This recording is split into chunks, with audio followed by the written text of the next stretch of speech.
সালামু আলাইকুম এভরিওয়ান, ভাই বোনরা, আজকে আমি রুই মাছ রান্না করব। তো এই রুই মাছগুলি আমি একটু তেলে ভেজে ভুনা করব, তাই আপনাদেরকে দেখাচ্ছি যে আমি এখানে প্যান বসিয়ে দিয়েছি, এর মধ্যে রান্নার রেগুলার তেল দিয়ে দিয়েছি। তো এই যে আমি এই মাছগুলি হলুদ, লবণ এবং একটু ধনিয়ার গুঁড়ি দিয়ে মেখে নিয়েছি। তো এগুলি এখন আমি এক এক করে প্যানে দিয়ে দিব।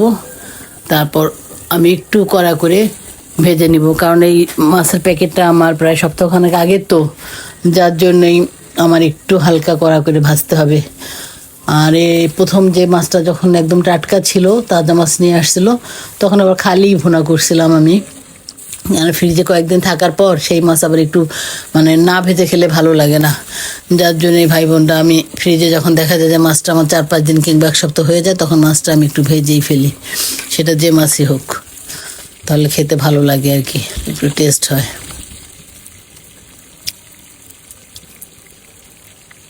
এই যে মাছগুলি ভাই বোনরা আমার ভাজা প্রায় শেষ হয়ে গেছে, এখন আমি মাছগুলি এক এক করে তুলে ফেলবো।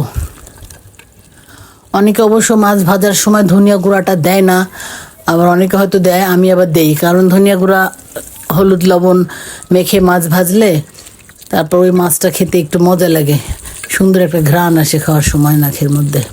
প্যানে যে তেল আছে, এতে সামান্য একটু তেল দিয়ে আমি পেঁয়াজ আর টমেটো ব্লাইন্ডারে আমি ব্লেন্ড করে রেখেছি, যেগুলি আমি এখন দিয়ে দিলাম।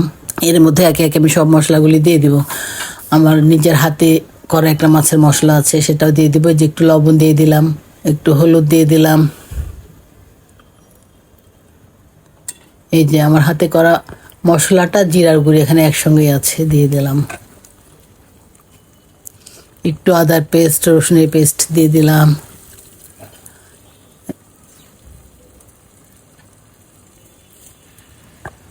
এই যে লাল মরিচের গুঁড়িটা দিয়ে দিলাম।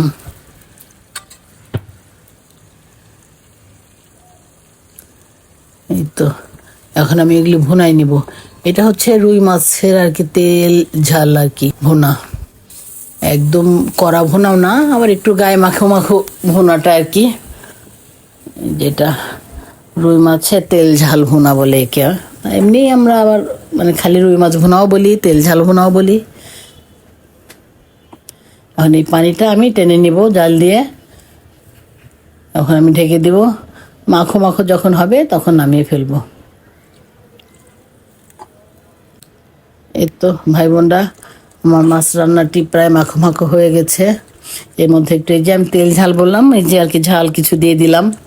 আগে আবার লাল মরিচের গুঁড়ি দিয়েছি, এখন কাঁচামরিচ দিলাম। তেল ঝাল এখন এই যে ব্রেস্তা কিছু দিয়ে দিচ্ছি আমি।